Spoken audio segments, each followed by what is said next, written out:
Okay, so let's talk about clipboard. The second icon that you see at the bottom of the screen is clipboard.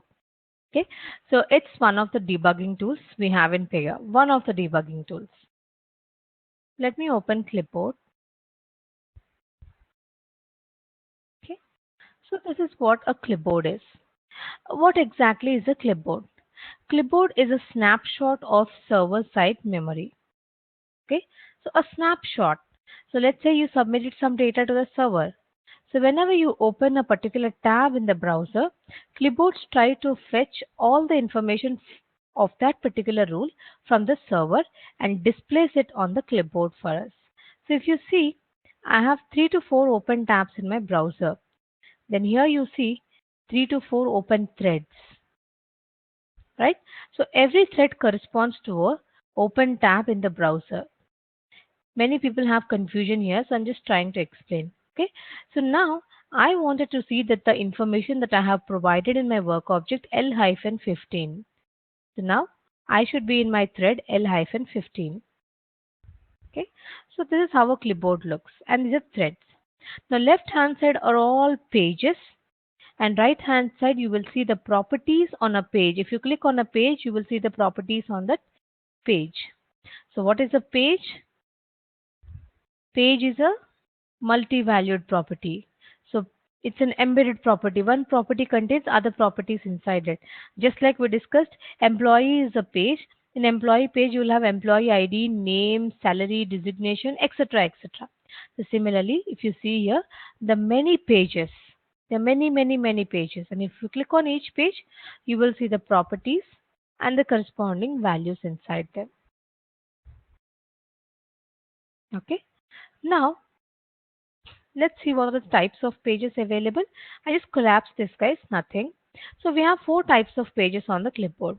User pages, nothing but pages which are created by the user under user session. Data pages, data pages are the pages who have more life and scope when compared to normal user pages. Data pages is a concept in Pega. You will be learning it soon. So then you'll understand what this is. But for now, think they have more life and scope compared to user pages. User pages are only for your requester session. So if you log off, the pages will not lie on the clipboard anymore. Whereas data pages, they're maintained at server level, I mean like node level, requester level, and at different levels. I'll explain you when I come to that concept. So just think that user pages are only per session, but data pages have more life and more scope. That's it. Linked property pages, it's also a concept in Pega. They are like pointers in your Java or C++. Linked property pages are like pointers. Sorry, C++. Okay. Then system pages, pages which are created by Pega for its internal purpose. Okay. So those pages include your current access group, means the current operator's access group details, your current application details, current operator ID information, etc. etc. Your requested thread details and all these things. Okay. So this is the various types of pages you will have on the clipboard. And whenever you click on any page, on the right side you see properties and values. Okay. And let me show you some. See, this is called as a. I want to show you some page list, page groups, value lists, and value groups. I guess I'll find some here. Give me a second.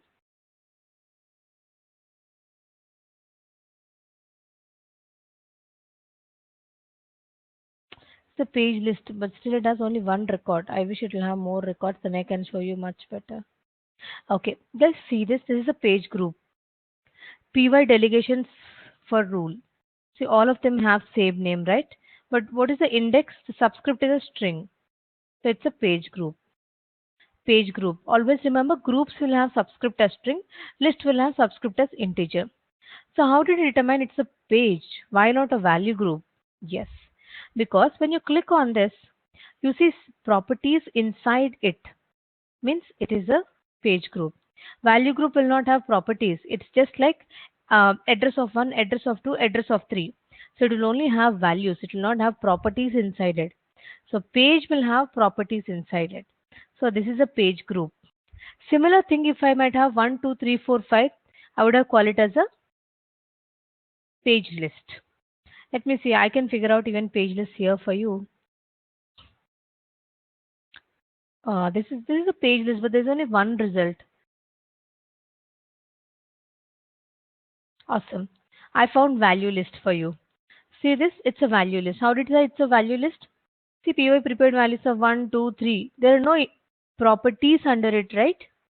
It's an array, like I told you. Address of 1, address of 2, address of 3, names of 1, names of 2, names of 3. So it's a value list. Index is an integer and there are no child properties inside it. Okay? Excuse me. Awesome. This is a page list. See the difference between value list and page list? Page list index is integer only, but when I click on it, the properties are there inside it. So it's an embedded property, nothing but a page list. See the value list? I don't have any properties in it. I just only have that index. Got the difference? Okay. So just think that page is nothing but one complete record from the database. So it can have any number of properties like name, address, designation, salary, years of experience, technology, project, etc. etc. That's a page. Same thing if you have for n number of employees, page list. That page list having index as a string, page group. This is value list. Like address of 1, address of 2, address of 3. Email of 1, email of 2, email of 3. Phone of 1, phone of 2, phone of 3.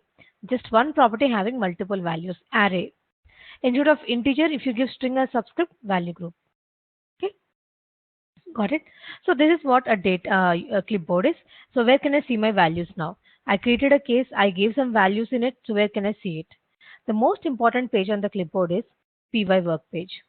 This is the page which contains a work object information. Okay. Just now you created a case, right? All the information related to the case will be here. So you can see the case ID. Okay.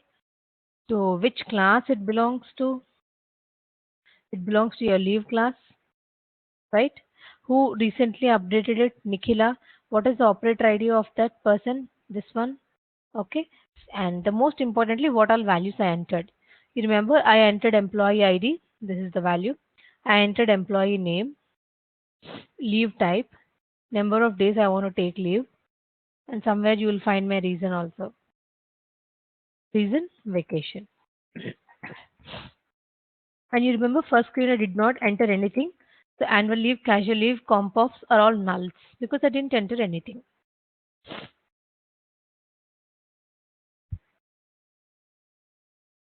Okay. So that is how clipboard contains information.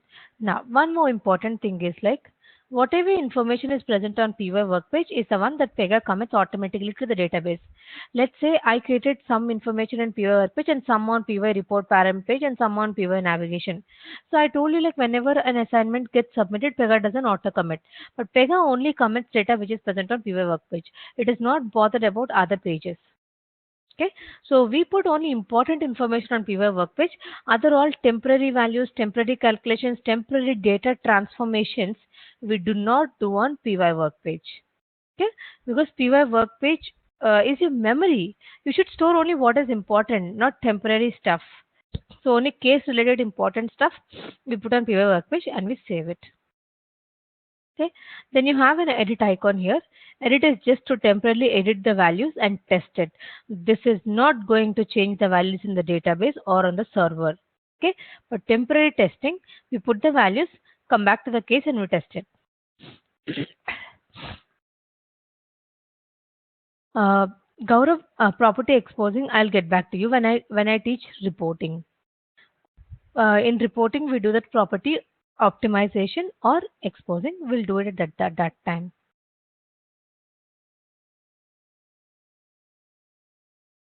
Okay. Uh,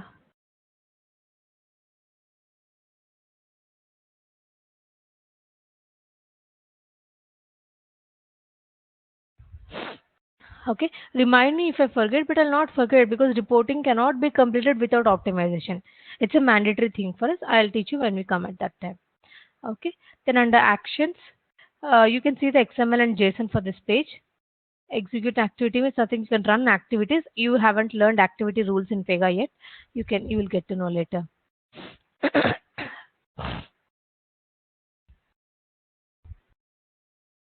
Oh, I have some question. Let me read it. PY work page data means the data it's already committed to the database. Perfect, Giri.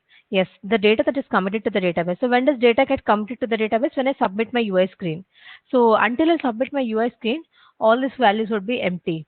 After I submit it, they get the values populated.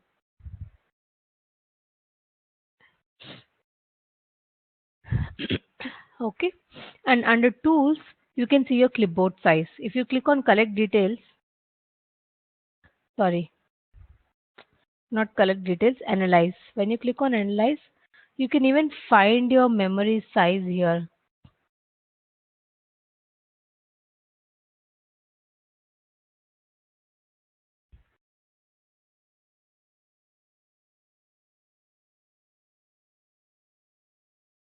So you see this column size, right? So now search for your thread.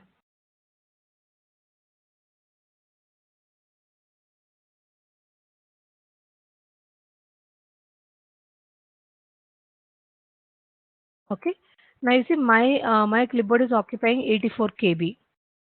So my POA workpage says 84 KB. That's how I get to know how much huge amount of data I'm putting on my clipboard. At least for that page. Okay. And yeah, somebody might have a question. How much size of data clipboard can hold? No limitation, guys. It's as our memory. So the how many number of hard disks you put is how much it can hold. So whenever we install Pega, usually Pega admins will decide like how much is for your clipboard, nothing but how much is for Pega server. So that is what is clipboard size. So Pega doesn't give any limitations. So you as much you want, you increase the size of your clipboard. Okay. Uh, yeah. Try to understand it. Let me know if you have any questions on clipboard.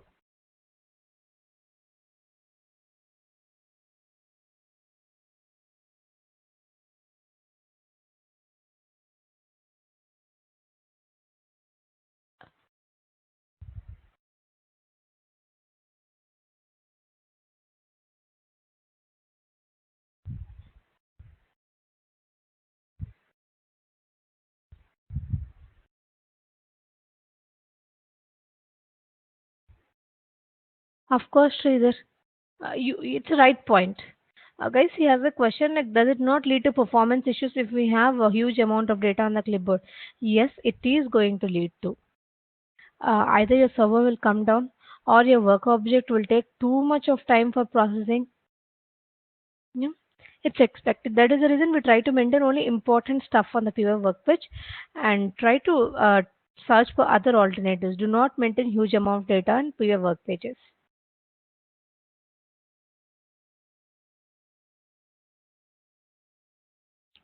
Depending on your requirement, Giri. So, like on what basis we decide whether it's a pages or a values or a value group. Sim- Simple, just like your requirement. Let's say I'm pulling all my leaves information from database, or just say I'm pulling. Okay, let's say I'm pulling all the employees leaves, all employees leaves. Okay, so then what do I expect for each employee? I expect employee ID. Okay. And the count of casual leaves, count of privilege leaves. Okay. Gaurav, I saw your question. I'll get back to you.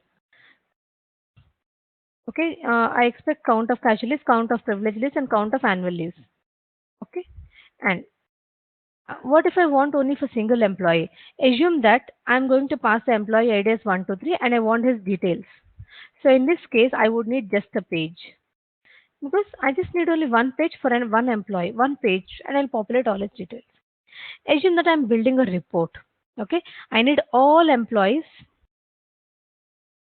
uh, casual, planned, and annual leaves. All employees means one page for each employee.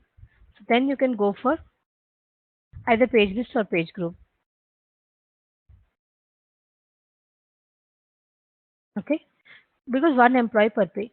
Then when you decide when do you want to go for a list and when do you want to go for a group. See, if I'm, let's say, if I'm performing any search on this page list, let's say I want to identify employees uh, whose employee ID equal to some 568. Okay, then it would be difficult for me to iterate on all these pages. Let's say I had like 100 employees. So on all the 100 records, I need to iterate and identify where employee ID equal to that 568 or something. So this iteration is a time waste for me, right? Now it is 100 records, very good, I can iterate. What if I have 10 million records? The search consumes more time, right? So in this case, we prefer index-based searching. Means I'll pass an index, I want the record immediately. So in that case, instead of having this as EMPL of 1, EMPL of 2 and EMPL of 3, we prefer having EMPL of employee ID, which can be 568. So I pass 568 as a input and immediately Pega will get me employee of 568. So to use indexed based search, we prefer groups. Otherwise, normally page lists are fine. Only when you end up with a concept where you need its index based searching, we go with groups. It's fine otherwise. Okay. So this is page list and page group. Coming to value list and value group, just like in your example, you have address of one, address of two. An employee has multiple addresses, one billing address, one shipping address. Uh, Guys, Giri, I'll complete this and again get back to your question. So if I have address of one, address of two, address of three, I'll give it as 1, 2, 3. Okay. Let's say I have a requirement where I'll be shipping the product to the person and I want to get only the shipping address. So if you say address of one, address of two, address of three, I can't judge which is shipping address, right? Because you might be changing many homes in the last 1 year. So I can't judge like out of all those addresses in your profile which I need to share. So instead of it, if you can have something like this address of shipping, it's easy for me to figure out which is shipping address. So we usually maintain subscripts for indexed-based search. That's it. Okay. And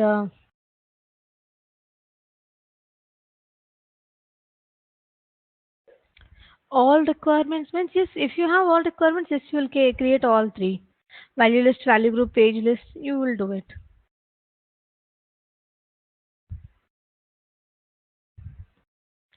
Okay. Again, if edit properties in the clipboard, how does it affect the application? Is it affected immediately? What process will follow? Nothing. Usually QA people for testing. Let's say for example, uh, let us say for example, you have 10 screens. Okay. On the first screen, if you select some condition, on the 10th screen, some field will appear. Okay. So you have 5 test cases for that. You have to give different values in first screen to see different outcomes in 10th screen. Now, QA people cannot create cases 5 times, complete all the 10 screens to see that value on the 10th screen. So what they do is give some value on the first screen, come to your 10th screen, you see the outcome of first test case. Then instead of creating a case again, they simply go to clipboard and change the value in the clipboard for the value that they have to change in the first screen. Then they submit it, they come back and just refresh the screen, the other value will come. So that's how they do it. They manually feed input to see the outputs. Not just to do, if we also want, we can do it, but we hardly do it in real time. But if you want, you can do that way. But that will not commit data to DB, just only for your testing. Like if this value was there, what could have been output? If you want to see, we just go change in the clipboard and refresh the screen here. You will see the new outcomes.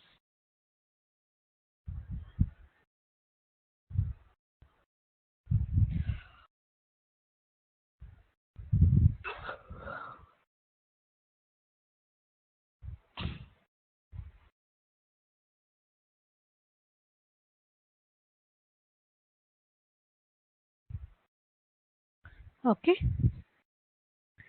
Any more questions, guys?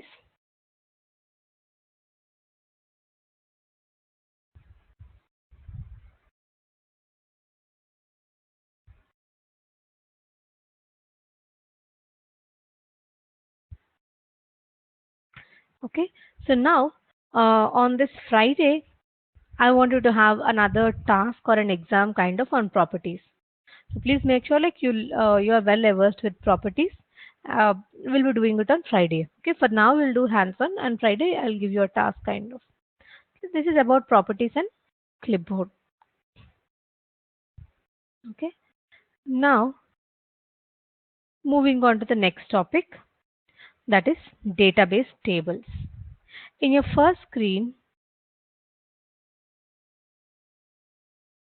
you have to display privileged casual annual leaves for each and every employee from the DB. But where is my table? So I want to build that.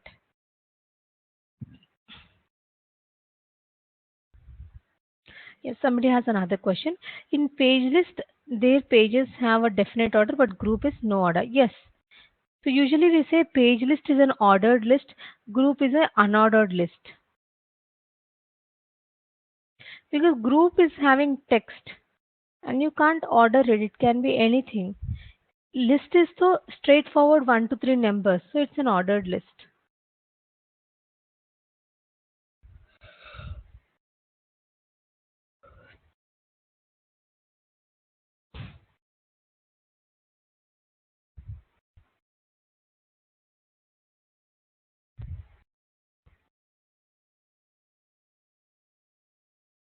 Your previous question I answered na clipboard one only, right? I told na if you edit properties, I told you with a QA example now. It will not affect the application. I mean, like currently only for this scenario it will affect. As I told you, in first screen you gave some info. On 10 screen you expect some output, and you want to do that first screen input and 10 screen output for 5 scenarios. Instead of creating 5 cases, you create one case, come to the front screen, test one scenario, then go to the clipboard, change the value, just refresh your 10 screen, you will see the other value.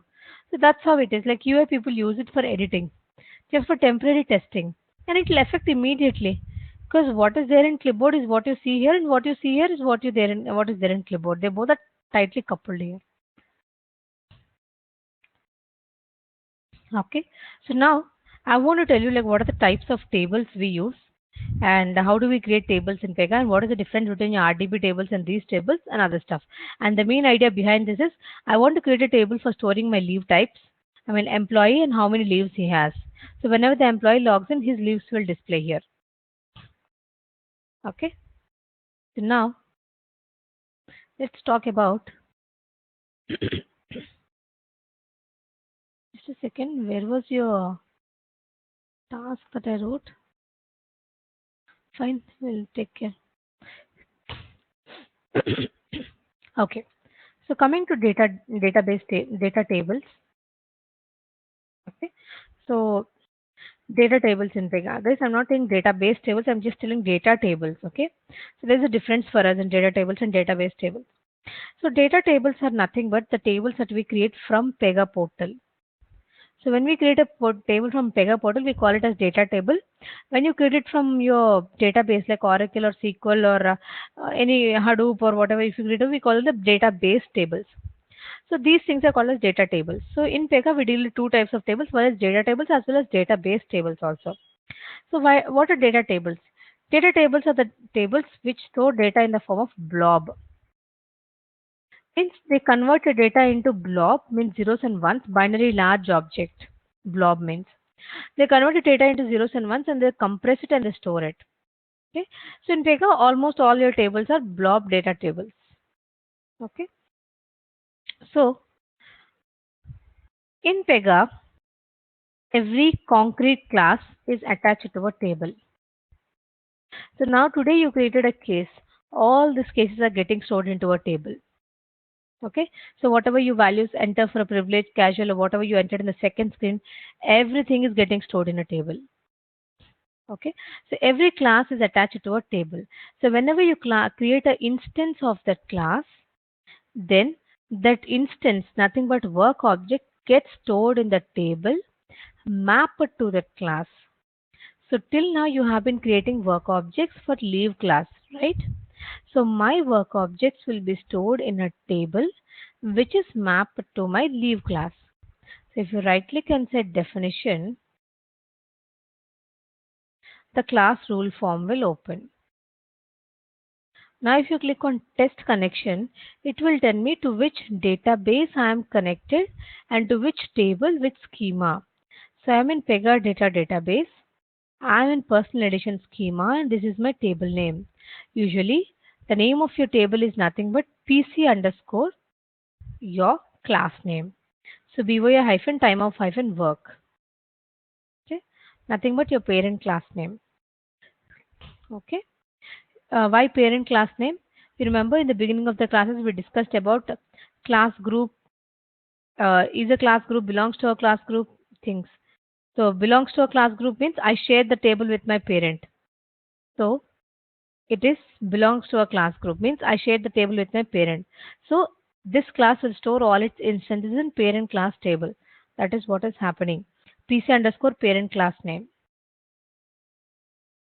Okay. So whenever you create a work object to a class, the work objects are stored in the table mapped to your class. Okay. So if you want to see the table, yes, we can log in into your database and we can see it. We'll do it later. Just give me 1 second.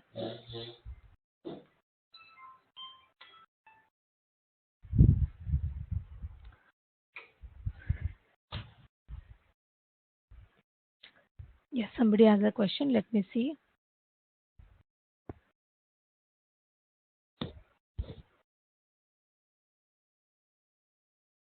How does the work object get mapped to the table? It is all internally being taken care of, Pega.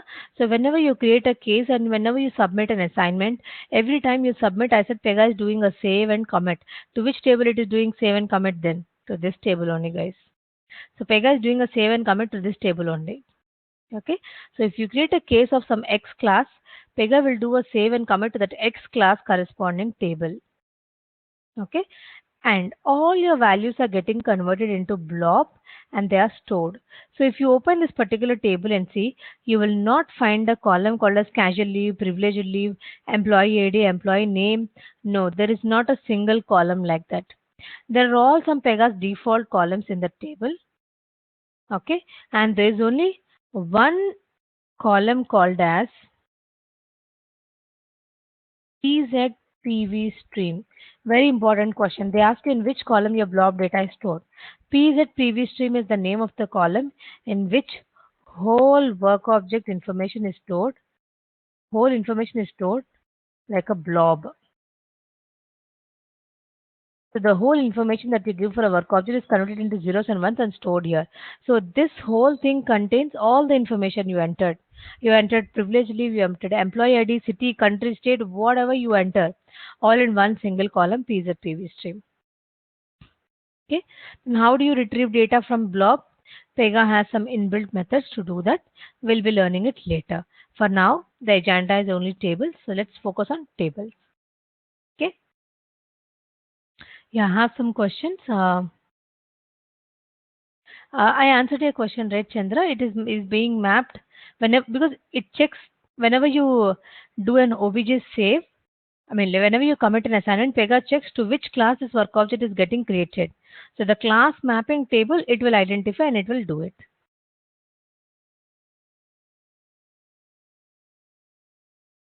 If you want to map it to an external column, external database, you need to create a table in external database, create table name, and define all your columns.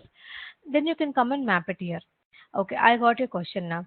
So where this class and table mapping is mentioned, I'll tell you. Just under Records Explorer, under sysadmin, we find something called as database table. So this is an instance which maintains relationship between the class and the table. So which class belongs to which table we maintain here. Where is your leave class?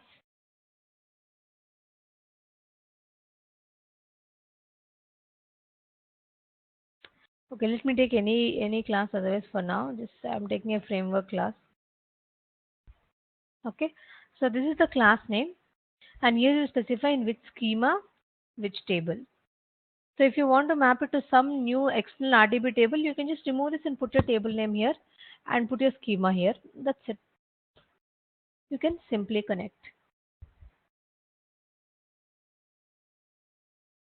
Okay. So this rule specifies which class is mapped to which table. If you change the mapping here, it will change the way it stores. I mean the table into which it stores, it will change. Okay. Does that answer your question, Chandra, or you have any more queries?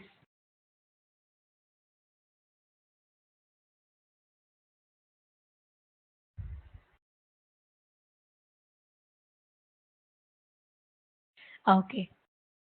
Okay. So this is your work object, and whatever information you give and you submit, whenever you submit, Pega identifies, hey, to which class my to which table my class is mapped to, and it will save it in the table. So if you want, we'll tomorrow later we'll open the database and we'll see these tables and the work objects in it. Okay. But for now, if you want to see all the instances that you created till day, just right click on your class and say view. Oh no, even right click is not required. Just click on your class. You will see all the work objects you created till day. These are all the things that we created till day. Okay. You can open each one of them if you want to open.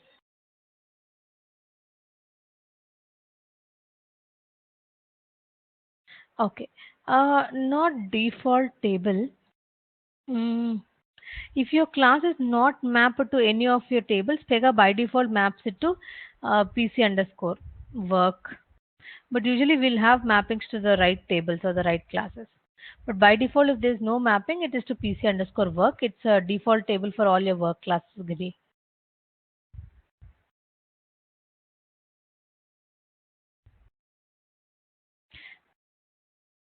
Okay. So guys, usually when we create classes, if you do not map it to any table, Pega's default table is PC underscore work. For work classes, this is work class, right? Similarly, data class I'll be teaching you now. Then I'll tell you for data, the default one is PR underscore data. We'll discuss. Okay. Okay. So this is how the class and tables are mapped. Okay.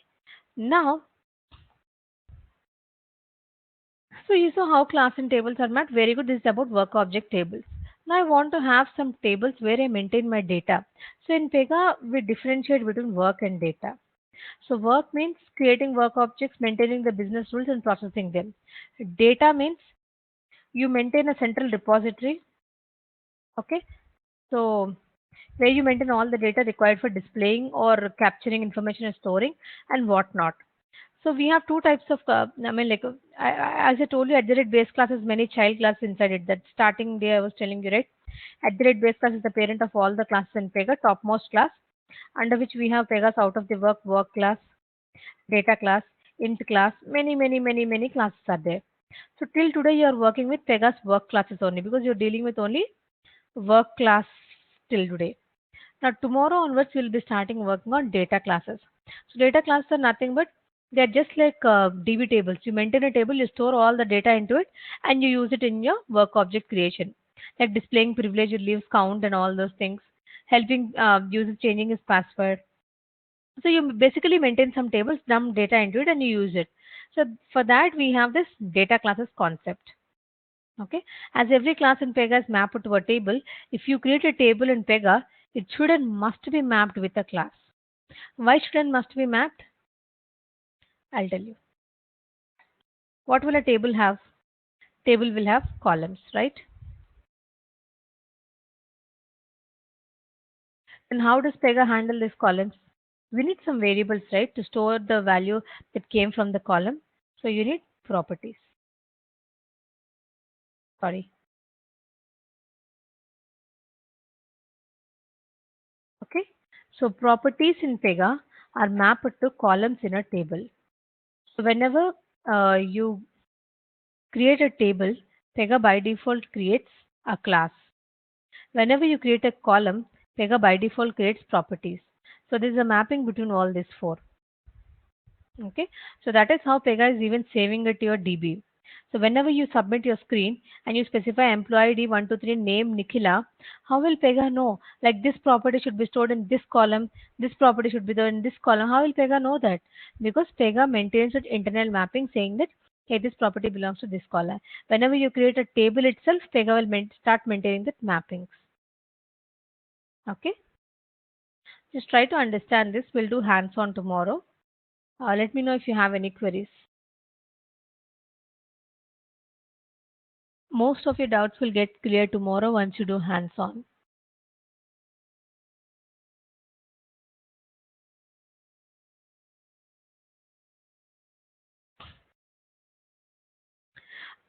Yes, data more reusability in the sense, yes, that is the reason actually we maintain work and data separately in Pega.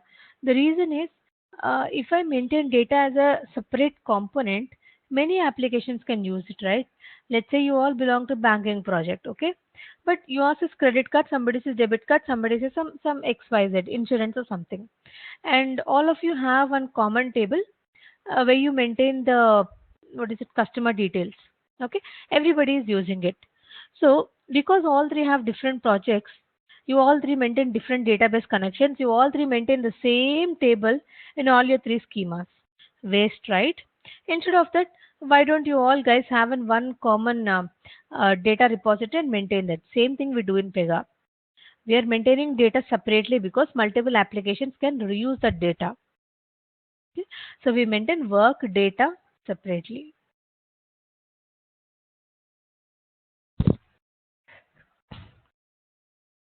Yes, data classes have a more reusability. Uh, yes, each property is an individual column. It's one-on-one mapping. Yes, Kiri. But this is the case if and only if it's an exposed table. But in a blob table, usually, although you have multiple properties, Pega maps them to a single column PZ stream.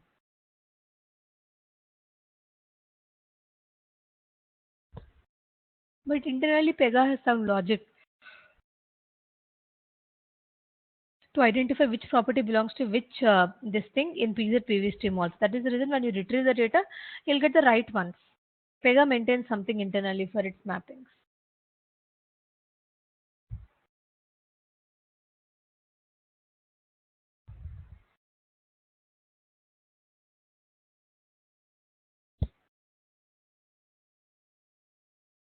Okay, that's it for today, guys. Okay, let's meet tomorrow and start working on database columns. In the document system architect essentials, I asked you to complete for till page number 26, right? Now, I'll just take to the next page number. Please try to complete till sections, flow actions, and properties.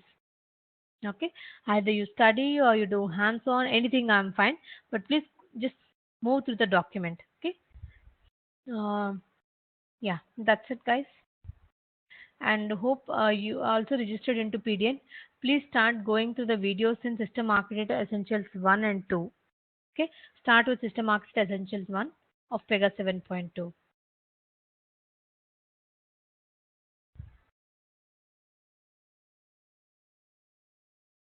Okay, okay, guys. Thank you so much. Have a nice day. Sure, sure. I'll send it to you. Yeah, Ravi, go ahead with your question. Not a problem. I'll just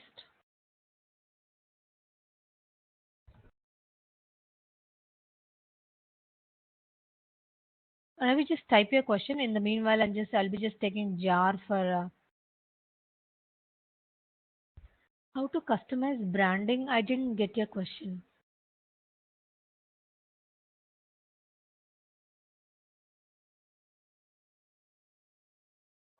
Branding in the sense login page. Okay, okay. Um, you can just find like login page is also a section and flow action. You just can just open it, save as into your rule set, and you can customize it. They are also just sections and flow actions. Now you can do it. I need to identify which section and which flow action it is. If you can identify that, I can just tell you. Otherwise, I need to put some effort in identifying which is that. I need some time, then I can tell you.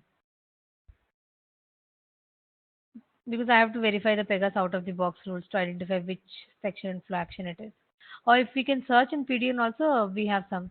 Yeah, yeah, you can start doing it then I'll help you if you have the PDN steps. Because customizing it is not a part of it, and usually not many people customize it. I out of my 9 projects or something, I saw only one project customizing that home screen. Because we usually give single sign-ons to users, they don't even see the home screen of Pega. You start doing it, Ravi. If you're stuck anywhere, I can help you out. But as that is not a part of this content, it is not so like important. I'm not taking that up. Otherwise, if it is something very important from your interview or career, I would have surely taken it up. Just start doing it. If you're stuck, I'll surely help you out. But don't worry. One thing I'm pretty sure, not hardly people customize it the home screen. Yeah, we don't usually do that. Not a major requirement actually.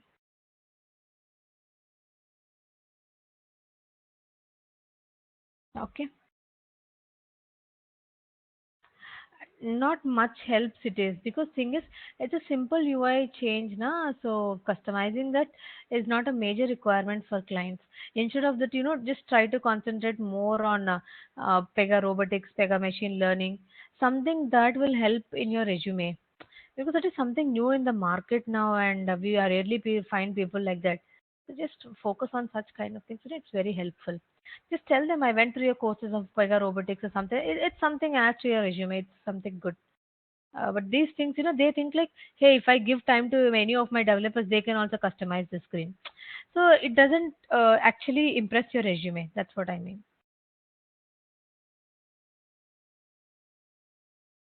Pega is with robotics and machine learning and many things, guys. Maybe if you get some time, you can go through the many videos in PDN once. Pega can also help you in building a mobile app within, not even within 5 minutes. You can convert your web app into mobile app. There's a video on YouTube how to build a Pega mobile app. Just see how quick you can build a mobile app in Pega. Instantly, you can do it. So just for fun, go through those videos. It's good actually.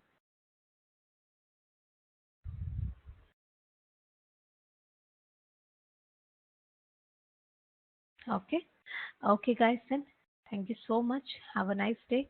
Sridhar, I'll send it to you. Okay.